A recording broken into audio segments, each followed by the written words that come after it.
రాఖీ పండగకు ఇంట్లోనే ఏదైనా స్వీట్ చేయాలనుకుంటే ఇలా బొంబాయి రవ్వతో చేయండి. కప్పు బొంబాయి రవ్వతో మనకు బయట స్వీట్ షాప్లో దొరికే స్వీట్స్ ఎంత రుచిగా ఉంటాయో అంతే రుచిగా ఇంట్లోనే చాలా తేలిగ్గా ఈ స్వీట్ మనకు తయారైపోతుంది. పాలపొడి, కోవా ఇలాంటివి కూడా ఏమీ అవసరం లేదు. ఈ రవ్వ బర్ఫీ చేసుకోవటానికి మనకు ఎక్కువ సమయం కూడా పట్టదు. చేసుకునే పద్ధతి కూడా చాలా తేలిగ్గా ఉంటుంది. నోట్లో వెన్నలా ఇట్టే కరిగిపోయే ఈ స్వీట్ చేసుకోవటానికి వాడే పదార్థాలన్నీ కూడా మనకి ఇంట్లో ఉండేవే. మరి ఈ స్వీట్ని ఎలా చేసుకోవాలో చూద్దాము. వెల్కమ్ టు వంటలమ్మి. నేను మోనిక. మీరు గనక ఈ ఛానల్ను మొదటిసారిగా చూస్తున్నట్లయితే తప్పకుండా సబ్స్క్రైబ్ చేసుకోండి. మరి ఈ రవ్వ బర్ఫీ చేసుకోవటానికి ముందుగా ఒక అరకప్పు నెయ్యిని తీసుకుని ఈ నెయ్యిని అడుగు మందంగా ఉండే పాత్రలోకి వేసుకోవాలి. మనం తీసుకున్న అరకప్పు నెయ్యిలో నుండి ఒక 2-3 స్పూన్ల నెయ్యిని ఒక పక్కన పెట్టేసుకుందాము. ఈ నెయ్యిలోకి ఒక కప్పు బొంబాయి రవ్వను తీసుకోవాలి. బొంబాయి రవ్వ లావుగా ఉన్న, సన్నగా ఉన్న ఏ రవ్వ అయినా తీసుకోవచ్చండి. ఈ రవ్వను నెయ్యిలోకి వేసుకుని స్టవ్ను సన్నని మంటపైనే ఉంచి నిదానంగా ఈ మొత్తాన్ని కలిసేలాగా కలుపుకుంటూ వేయించుకోవాలి. మీరు నెయ్యి బదులుగా నూనె కానీ డాల్డా కానీ వేసుకోవచ్చు. అయితే నెయ్యితో చేస్తే ఈ స్వీట్ రుచి చాలా బాగుంటుంది. లేదా నెయ్యి ఇంకా నూనె చెరిసగంగా తీసుకుని కూడా ఈ స్వీట్ని చేసుకోవచ్చు. ఇలా రవ్వను సన్నని మంట మీద నిదానంగా కలుపుకుంటూ వేయించుకోవాలి. ఈ రవ్వ వేగటానికి మనకు 2-3 నిమిషాల సమయం అయితే పడుతుందండి. అలాగే రవ్వ వేయించుకునేటప్పుడు రంగు మారకుండా చూసుకోవాలి. ఈ రవ్వ బర్ఫీ వచ్చేసి మనకు తెల్లగానే ఉండాలి. అందుకనే ఈ రవ్వ ఎక్కడ మాడిపోకుండా, రంగు మారకుండా దగ్గరే ఉండి కలుపుకుంటూ వేయించుకోండి. 2-3 నిమిషాల పాటు ఇలా వేయించుకుంటూ ఉంటే ఇది బాగా వేగి గరిటెతో కలిపేటప్పుడు మనకు రవ్వగా తగులుతూ ఉంటుంది. ఇలా వచ్చేంత వరకు కూడా నిదానంగా సన్నని మంట మీద వేయించుకుంటూ ఉండాలి.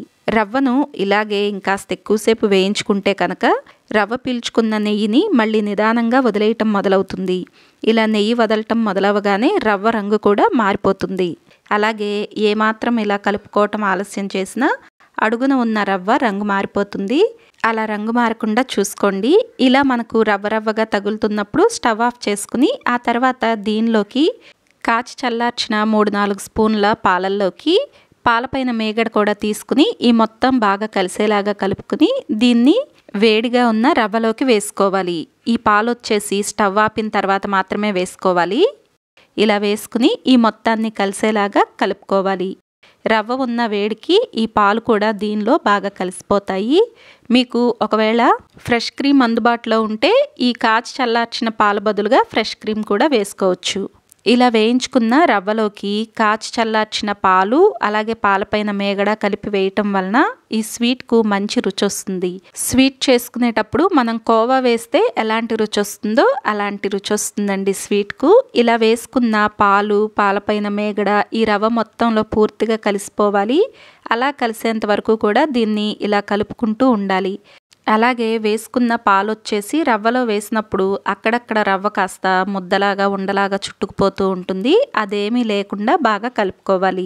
ఇలా కలుపుకున్న తర్వాత రవ్వ కాస్త ముద్దగా వస్తుంది. అలాగే రంగు కూడా కొద్దిగా మారుతుంది. ఈ రవ్వను పక్కన పెట్టేసుకుని స్టవ్ పైన వేరొక ప్యాన్ పెట్టుకోండి. దీనిలోకి 1 కప్పు పంచదార, అరకప్పు నీళ్లు వేసుకోండి. ఇలా పంచదార కరిగేంత వరకు గరిటెతో కలుపుకుంటూ ఉండండి. మీరు ఈ స్వీట్ చేసుకోవటానికి మీరు తినే తీపిని బట్టి పంచదారను పెంచి లేదా తగ్గించుకుని వేసుకోవచ్చు. మామూలుగా ఈ స్వీట్ చేసుకోవటానికి 1 కప్పు రవ్వకు 1 కప్పు పంచదార పడుతుంది. రవ్వ, నెయ్యి, పంచదార, నీళ్లు ఇవన్నీ కూడా ఒకే కప్పు కొలతకు తీసుకోండి. ఇలా కప్పులు అందుబాటులో లేకపోతే ఇంట్లో వాడే ఏదైనా గిన్నె కానీ గ్లాస్ కానీ తీసుకోండి. ఏది తీసుకున్నా కూడా అన్నీ కూడా ఒకే దాంతో కొలిచి తీసుకోండి. ఇలా వేసుకున్న పంచదార నీళ్లలో పూర్తిగా కరిగిపోయి ఇలా నీళ్లు మరగటం మొదలైనప్పుడు దీనిలోకి 2-3 యాలకులు దంచి వేసుకోండి. మనకు ఈ పాకం తయారవటానికి ఎక్కువ సమయం కూడా పట్టదండి. పంచదార నీళ్లలో కరిగిన తర్వాత 1 నిమిషంలోపే ఇది తయారైపోతుంది. పంచదార కరిగిన తర్వాత మంటను పూర్తిగా తగ్గించి పెట్టుకోండి. వీడియోలో చూపిస్తున్నట్లుగా పాకం వచ్చేసి ఇలా కొద్దిగా తీగలాగా వస్తూ తెగిపోతూ ఉండాలి. అలా వస్తే మనకు సరిపోతుంది. ఇలా రాగానే స్టవ్ పై నుండి పాకం తీసి పక్కన పెట్టేసుకోండి.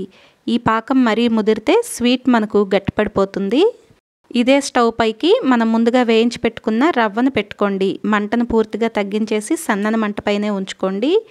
ఇలా వేయించుకున్న రవ్వలోకి మనం పాకం పట్టి పెట్టుకున్నాం కదా, ఈ పాకంను కొద్ది కొద్దిగా వేసుకుంటూ రవ్వ మొత్తం కలిసేలాగా కలుపుకోవాలి. ఇలా మనం చేసి పెట్టుకున్న పాకం మొత్తం కూడా రవ్వలో వేసేసుకుని సన్నని మంట పైన నిదానంగా కలుపుకుంటూ ఉడికించుకోవాలి. ఈ వేసుకున్న పాకంలో రవ్వ మనకు మంచిగా ఉడికిపోతుంది. ఇలాగే సన్నని మంట పైన పెట్టుకుని మధ్య మధ్యలో కలుపుకుంటూ ఉండండి. పాలు వేసుకున్న తర్వాత రవ్వ ఎక్కడైనా ఉండలుగా ఉంటే ఇలా రవ్వ కలుపుకునేటప్పుడు స్వీట్ వచ్చేసి మనకు ఉండలుండలుగా కట్టేస్తూ ఉంటుంది. అలా కట్టకుండా చూసుకోండి.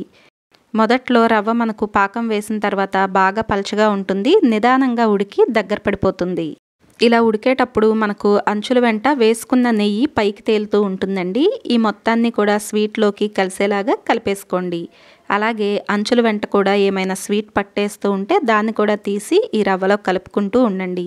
ఇలాగే సన్నని మంట మీద పెట్టుకుని మధ్య మధ్యలో కలుపుకుంటూ ఉంటే మనకు స్వీట్ దగ్గర పడిపోయి వీడియోలో చూపిస్తున్నట్లుగా ఇలా అడుగు పట్టుకోకుండా గరిటతో పాటు లేచి వచ్చేస్తూ ఉంటుంది. అలా వచ్చినప్పుడు దీనిలోకి మనం పక్కన పెట్టుకున్న నెయ్యిని వేసుకోవాలి. ఇలా నెయ్యి వేసుకున్న తర్వాత వేసుకున్న నెయ్యి మొత్తం కూడా మళ్ళీ రవ్వలో కలిసిపోయేంత వరకు ఇలాగే సన్నని మంట పైన మొత్తం కలిసేలాగా కలుపుకోండి. వేసుకున్న నెయ్యి కనిపించకుండా పూర్తిగా రవ్వలో ఇంకిపోయేంత వరకు ఇలాగే కలుపుకుంటూ ఉండాలి.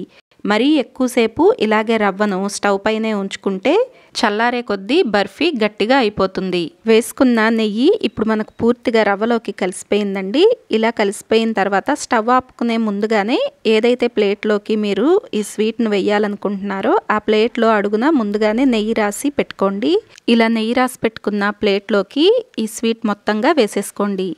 ఇలా వేడిగా ఉన్నప్పుడే ఏదైనా గరిట లేదా అడుగు చదునుగా ఉన్న గిన్నెతో కానీ వేసుకున్న స్వీట్ మొత్తాన్ని కూడా ఒకే మందం వచ్చేలాగా ఇలా ప్లేట్లో సర్దుకోవాలి. మనకు ఈ బర్ఫీ వచ్చేసి కాస్త మందంగానే ఉండాలి. మరీ పలుచగా కాకుండా కొద్దిగా మందం వచ్చేలాగా చూసుకోండి. ఇది కాస్త వేడిగా ఉన్నప్పుడే దీనిపైన జీడిపప్పు, బాదం, పిస్తా ఇలా ఏవైనా మీకు నచ్చినవి సన్నని ముక్కలుగా చేసుకుని నిదానంగా పైన ఇలా ఒత్తుకోండి. మీకు నచ్చితే వీటిల్ని వేసుకోండి, లేదంటే ఇలా అయినా ఉంచేసుకోవచ్చు. దీన్ని ఒక అరగంట పాటు లేదా చల్లారేంత వరకు ఒక పక్కన పెట్టేసుకోండి. చల్లారిన తర్వాత మీకు నచ్చిన సైజులోకి వీటిని కట్ చేసుకోండి. నేను దీన్ని పూర్తిగా చల్లారిన తర్వాత కట్ చేస్తున్నాను. మీరు కావాలంటే కాస్త గోరువెచ్చగా ఉన్నప్పుడైనా కట్ చేసుకోవచ్చు. మనం పూర్తిగా చల్లారిన తర్వాత కట్ చేసుకుంటే ముక్కలు మనకు ప్లేట్ నుండి చాలా తేలిగ్గా లేచొచ్చేస్తాయి. అలాగే రవ్వ కూడా బిగుసుకుంటుంది. మనకు నచ్చిన షేప్లోకి కట్ చేసుకోవటానికి చాలా తేలిగ్గా కూడా వస్తుంది. ఇలా చేసుకున్న రవ్వ బర్ఫీ వచ్చేసి మనకు నెల రోజుల పైనే నిలువ ఉంటుంది. స్వీట్ షాప్ నుండి తెచ్చే వాటి రుచికి ఏమాత్రం తగ్గకుండా ఉంటుంది ఈ రవ్వ బర్ఫీ రుచి. మరి వీడియోలో చెప్పిన రవ్వ బర్ఫీ తయారీ విధానం మీకు నచ్చిందా? అయితే తప్పకుండా వీడియోని లైక్ చేసి షేర్ చేసి ఛానల్ని సబ్స్క్రైబ్ చేసుకోండి. మీరు కూడా ట్రై చేసి ఎలా అనిపించిందో కమెంట్ చేయండి. Thank you for watching.